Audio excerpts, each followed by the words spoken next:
fa le miaravantsika ry namana malala manaraka zao fandarana mamitsika izao manasantsika rehetra ihany koa iaino ny tenin'andriamanitra afatra sarobidy hitondra fanantenana hitondra fifaliana hitondra famonjena ho antsika tsiraray avy alohan'ny andrenesantsika ny afatra avy amin'ny tenin'andriamanitra manasantsika manasany maniaraka hivavaka isika.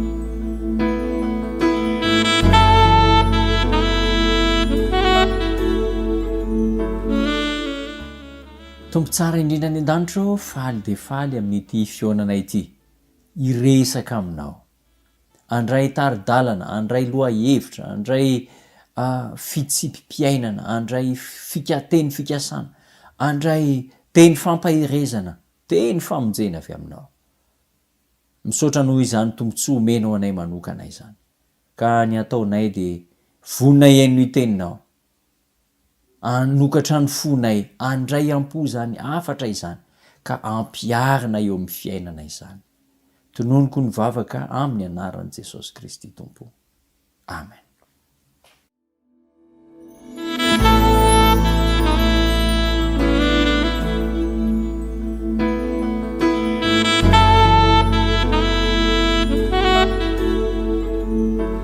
Ny lesona zay nianarantsika niarantsika nandinika niafatra niarahana nandinika tamin'ny lasa dia mahakasika ny amin'ny atao hoe ny herin'ny filazantsara herin'ny filazantsara zay tian'Andriamanitra iainantsika sady deny izao eto amin'ny tany izao ny herin'ny finoana ny herin'ny fanantenana ary ny fahatsapantena fameloka tanteraka mpanota isika rehetra ary raha ireo toe-javatra ireo no iainantsika azo antoka fa ho fenoan'i Kristy ny fatran'ny fahamarinana sy ny fatran'ny famonjena eo amin'ny fiainantsika. Androany isika dia andray lesona lehibe manao hoe ny herin'ny fanantenana indray ny herin'ny fanantenana feno olona zay ianjadiana olana ny fiarahamonina misy antsika feno olona izay miaina anatina problema olana isanandro ary saiky ny akamaroan'ny olona rehetra mihitsy ny akamaroan'ny olona rehetra zay hitantsika mifamezivezy dia samanana ny problemany avokoa.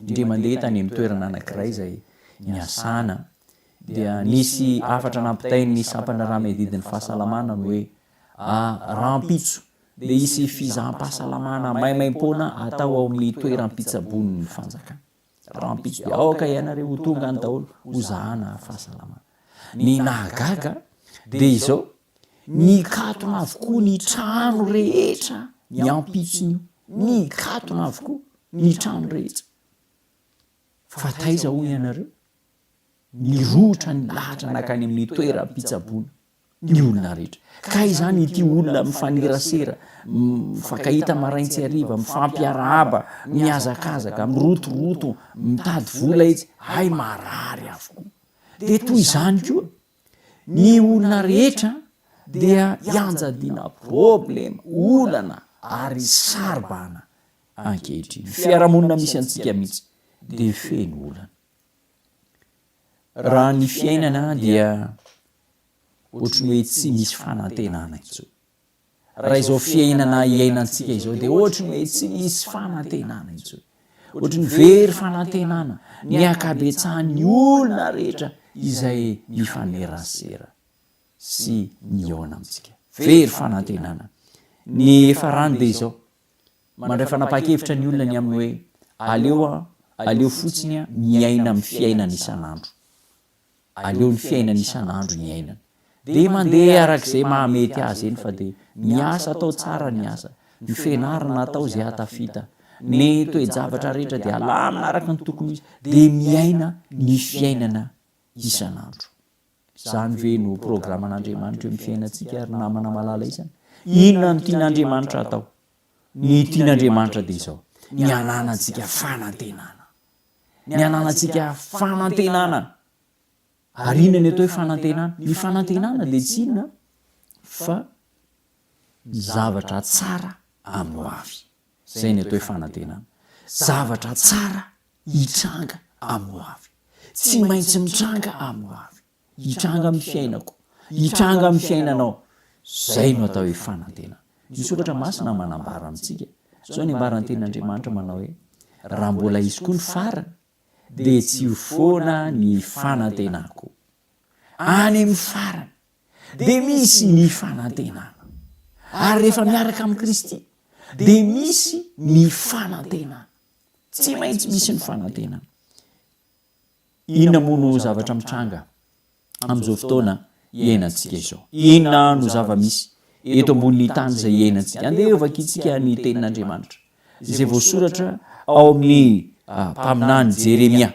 Mpaminany Jeremia 7:10 andininy 5. Jeremia 7:10 andininy 5. Andeha vakiantsika amin'ny anaran'i Jesosy Kristy. Zao no ambaran'ny tenin'Andriamanitra. Fa izao no lazain'i Jehova ho voaozona zay olona mahatoky olona sy manao ny nofo sandriny ka miala amin'ny Jehova. Izany hoe tsy misy niza na iza azo antenaina izany eto ambonin'ny tany raha mbola olombelona. Fahita matetika izany ry namana malala izany. Matoky emindranona, matoky emindranona, ianona nitokisa, iny aloha dia tena hitokisako mihitsy. Fa rehefa avy eo dia nivadika izy.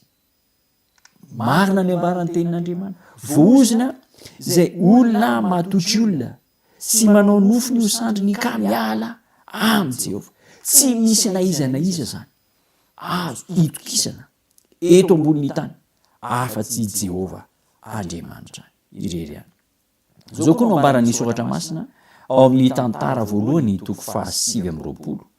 Tantara voalohany 7:20 andininy 5:20. Tantara voalohany 7:20 andininy 5:20. Zao no ambaran'ny tenin'Andriamanitra. Fa vahiny sy mpivahiny eo anatrehanao zahay tahaka ny razanay rehetra, tahaka ny aloka ny andronay ety an-tany, ka tsy misy fanantenana. Vahiny isika ety ambonin'ny tany tahaka ny aloka ka tsy misy fanantenana. Tena marina le zany ry namana malala isany. Rehefa mandinika ireo tantaram-piainana miseho amin'ny fiainantsika tsirairay avy, miseho amin'ny fiainany manodidina antsika, eo amin'ny fiarahamonina, dia voapirofo mihitsy fa vahiny sy mpivahiny eo anatrehan'Andriamanitra tahaka ny aloka ny androntsika ety ambonin'ny tany ka tsy misy fanantenana. Raha ety ambonin'ny tany zany dia tsy misy fanantenana, tsisy zavatra azo antenaina. Zao anefa no ambaran'ny tenin'Andriamanitra ao amin'ny Romanina 5:5. Andeha vakiantsika zay voasoratra ao amin'ny Romanina 5:5. Andeha hijerentsika amin'ny anaran'i Jesosy Kristy. Romanina 5:5.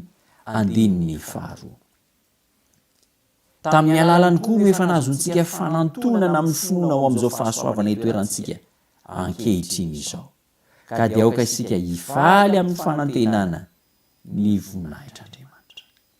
Aoka hifaly amin'ny fanantenana ny voninahitr'Andriamanitra. Zava-dehibe ny teny fikasana omen'Andriamanitra antsika ry namana malala izany. Tena zava-dehibe. Raha mijeritsika ao amin'ny Romanina 5:5. Romanina 5:5. Zao ny ambaran'ny tenin'Andriamanitra manao hoe ny fanantenana dia tsy mahamenatra. Ny fanantenana dia tsy mahamenatra satria ny fanahy masina izay nomena antsika no nentiny nampidina ny fitiavan'Andriamanitra. Ny fanantenana zany dia tsy mahamenatra ny fanantenana. Tsy misy manana fanantenana zavatra tsara amin'ny ho avy ka hamenatra.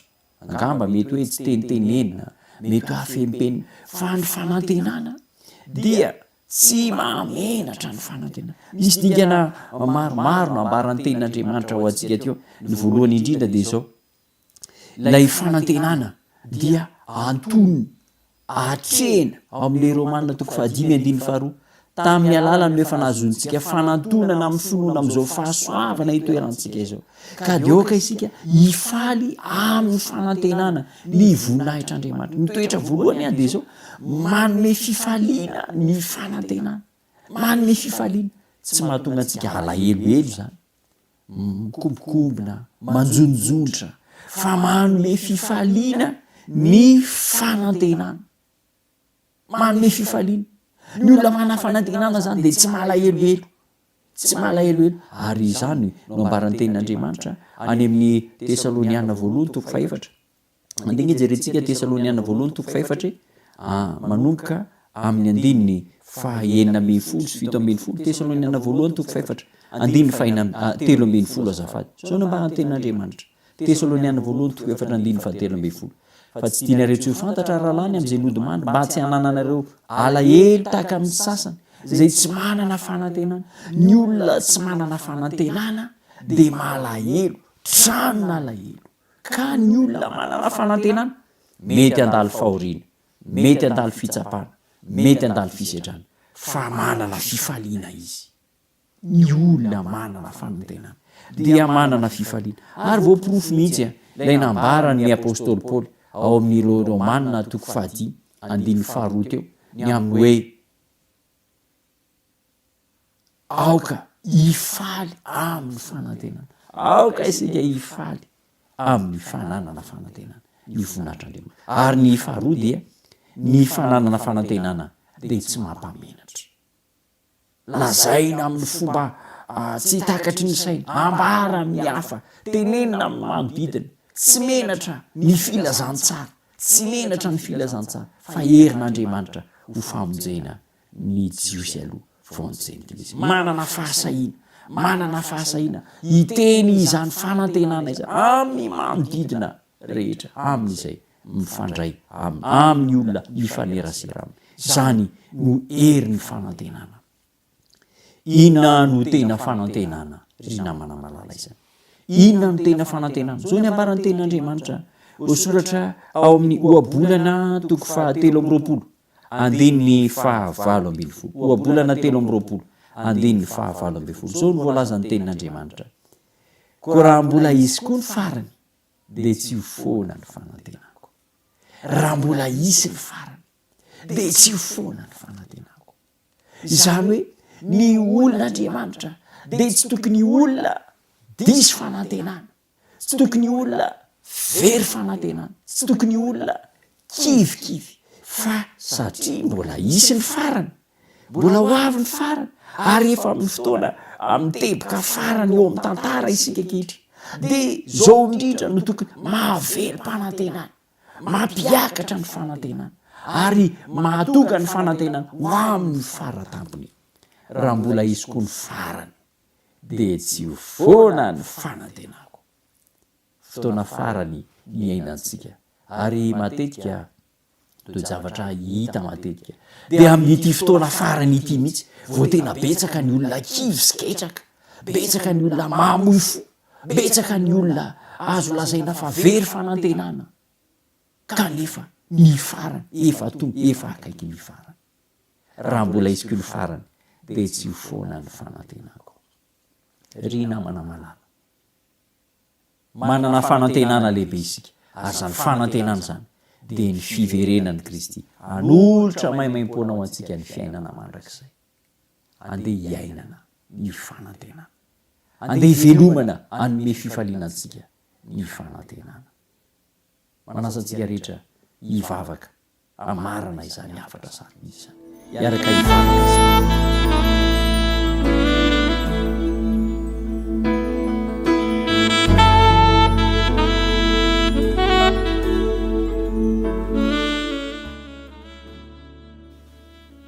Ry tompo tsara indrindra any an-danitra eo, faly de faly izahay nandre ny hafatra sarobidy avy amin'ny teninao. Ny herin'ny fanantenana, ny herin'ny fiverenanao tsy ho eleny amin'ny rano lanitra, ary ny herin'ny fiainana mandrakizay zay omenao maimaim-poana hiainanay sahady zany ka na eo anatin'ny fotoana sarotra mampitebiteby mampahory vanimpotoana mahakivy sy mahaketraka ny akabetsahan'ny olona am'izao fotoana izao aza dia ho faly izay satria manana fanantenana de ny fiverenanao Jesosy ilay an'olotra fiainana mandrakizay ho anay tsiraray avy ataovy hiainanay zany ataovy velona ty anatinay zany ka hahatonga anay ho faly tsy mitovy amin'ny sasany zay tsy manana fanantenana da eo ny manaraka izao fandarana izao mba handray ampohany zany afatra izany ka hiaina am'izany afatra izany tononoko ny vavaka amin'ny anaranao Jesosy Kristy tompo amen.